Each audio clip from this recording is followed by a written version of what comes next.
Ya, bismillahirrahmanirrahim. Assalamualaikum warahmatullahi wabarakatuh. Saya akan membuka materi yang akan disampaikan oleh kelompok kami, yaitu landasan psikologis, sosiologis, dan perkembangan IPTEX, kurikulum dan pembelajaran di MI. Nah, kami beranggotakan 3 orang, yaitu yang pertama Ailutfi Latifah, Zulfa Aulia Zahra, dan saya sendiri Farhan Nurkafa Akbar.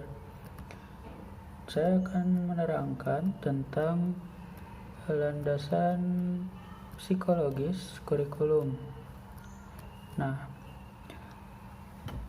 psikologis pendidikan sangat diperlukan penerapannya dalam bidang pendidikan, karena pendidikan selalu melibatkan aspek kejiwaan manusia, sehingga landasan psikologi sangat diperlukan. Pemahaman peserta didik dalam kaitan dengan aspek kejiwaan merupakan salah satu kunci keberhasilan pendidikan.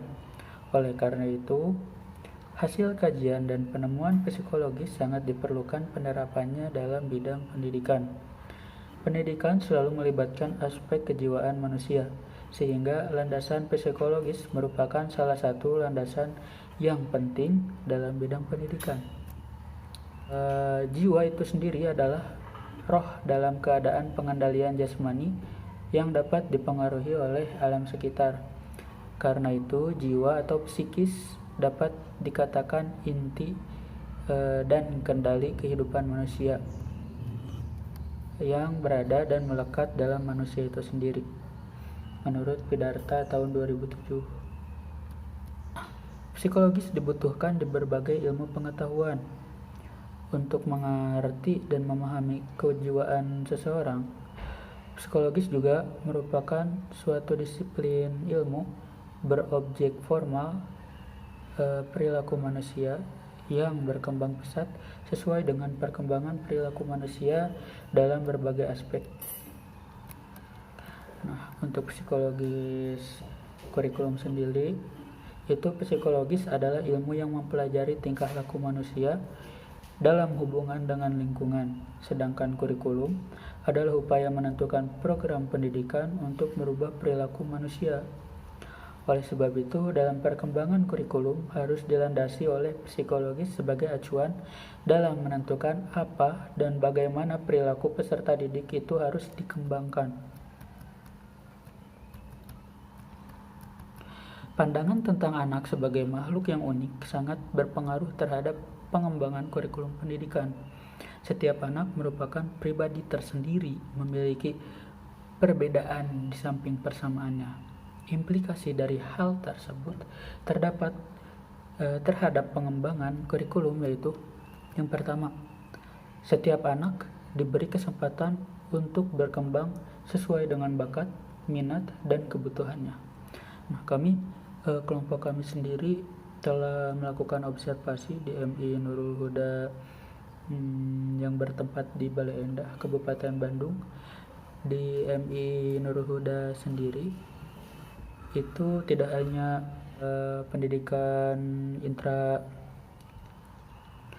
sekolah ya, ada juga ekstranya, di mana ekstranya itu tersendiri ada memanah, keputrian, dan juga olahraga seperti basket, sepak bola, dan lain sebagainya, seperti layaknya ekstrakurikuler yang ada di berbagai instansi pendidikan. Yang kedua, di samping kesediaan pelajar yang sifatnya umum, program inti yang wajib dipelajari setiap anak di sekolah, disediakan pula pelajaran pilihan yang sesuai dengan minat anak. Nah, maksud dari di sini adalah bahwasannya materi pelajaran yang biasanya kita temukan di sekolah-sekolah biasa yang lazim dipelajari oleh setiap peserta didik, namun di beberapa sekolah itu menerapkan mata pelajaran yang istilahnya kejuruan, seperti misal prakarya atau mata pelajaran yang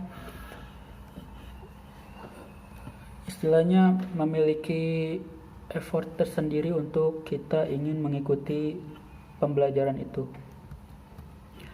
Yang ketiga, kurikulum di samping menyediakan bahan ajar yang bersifat kejuruan, juga menyediakan bahan ajar yang bersifat akademik. Bagi anak yang berbakat di bidang akademik diberikan kesempatan untuk melanjutkan studi ke jenjang pendidikan berikutnya. Dan ini masih berkorelasi dengan poin yang kedua, di mana mata pelajaran formal yang biasa kita dapat di sekolah-sekolah kebanyakan juga didapat beberapa instansi juga menyediakan pelajaran-pelajaran dengan guru-guru yang khusus tentunya untuk mengembangkan minat bakat anak atau peserta didik. Dan poin yang terakhir, kurikulum memuat tujuan-tujuan yang mengandung pengetahuan, nilai, sikap, dan keterampilan yang menggambarkan keseluruhan pribadi yang utuh, lahir dan batin. Nah, untuk poin yang keempat ini mengacu pada kompetensi dasar, yang mana kita sebagai guru nantinya harus menerapkan bahwasanya attitude, sikap religius itu nomor satu.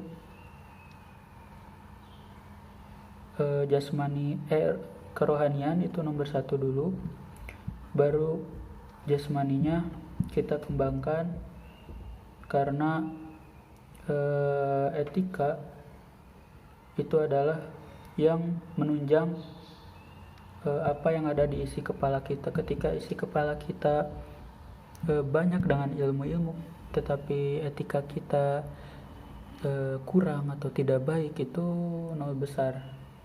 Ya mungkin materi itu adalah landasan teori psikologi kurikulum. Nah, materi selanjutnya akan disampaikan oleh rekan saya. Waktu dan tempat disilahkan. Assalamualaikum warahmatullahi wabarakatuh. Di sini saya akan menjelaskan mengenai landasan sosiologis pengembangan kurikulum. Pertama, saya akan menjelaskan pengertian landasan sosiologis pengembangan kurikulum. Secara etimologi, landasan sosiologis pengembangan kurikulum tersusun dari 4 kata. Yang pertama landasan, yang kedua sosiologis, yang ketiga pengembangan, dan yang keempat kurikulum. Landasan mempunyai arti alas, dasar, dan tumpuan. Sosiologis mempunyai arti yang bersifat kemasyarakatan dan yang bersifat pengetahuan tentang sifat dan perkembangan masyarakat. Pengembangan mempunyai arti proses perubahan menjadi lebih berkembang. Kurikulum mempunyai arti perangkat mata pelajaran yang diajarkan lembaga pendidikan. Jadi, landasan sosiologis pengembangan kurikulum secara etimologi adalah suatu landasan atau pijakan dalam menyusun kurikulum yang mengacu pada aspek kemasyarakatan.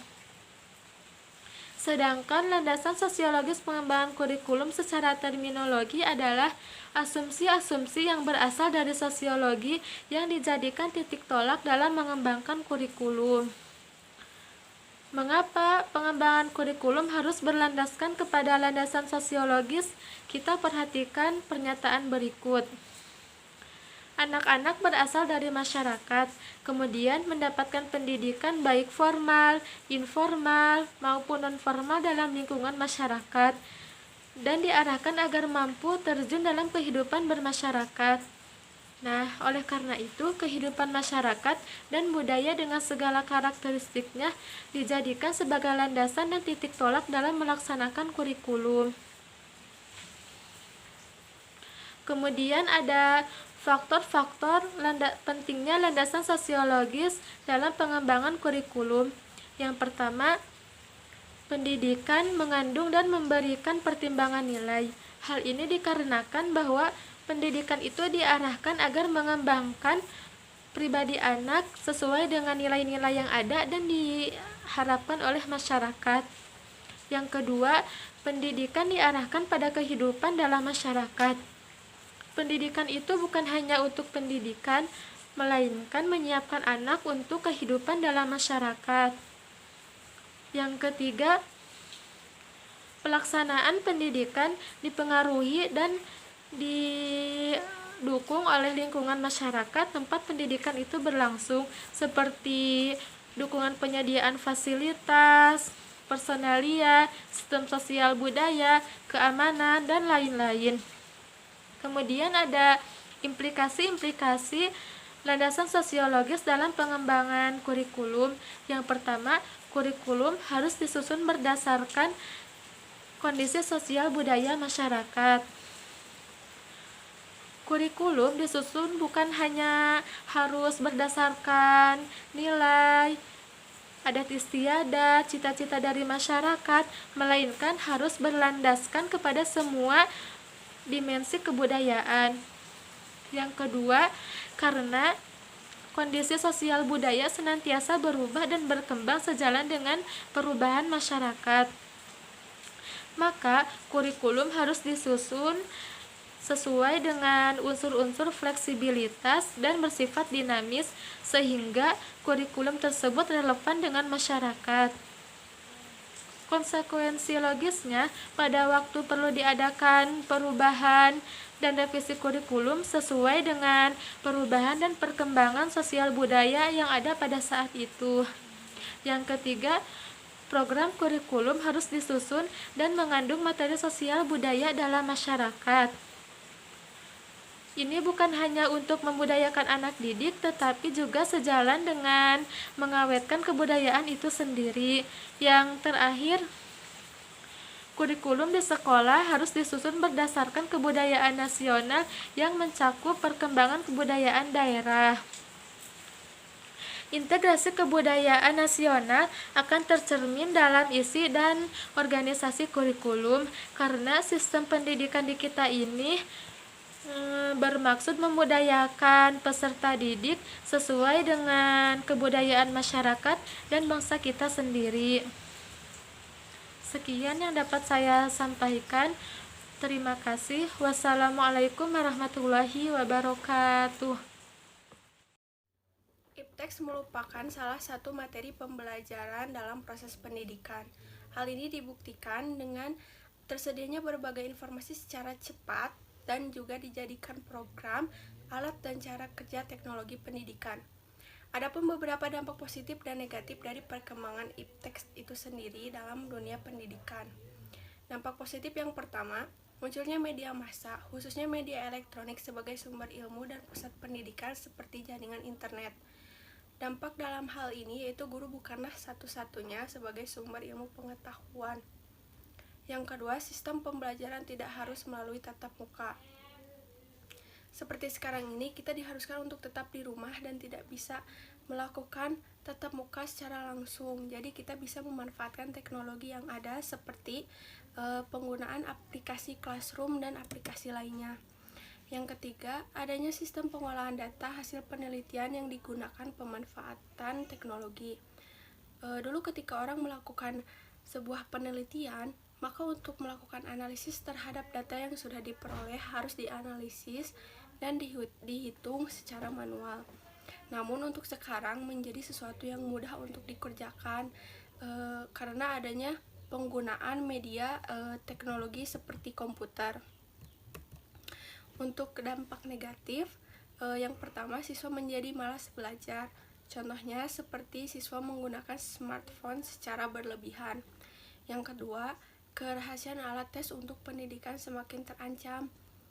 Selama ini sering kita melihat dan mendengar di siaran TV tentang adanya kebocoran soal ujian. Ini merupakan salah satu akibat dari penyalahgunaan teknologi. Dan yang terakhir, adanya penyalahgunaan sistem pengolahan data yang menggunakan teknologi.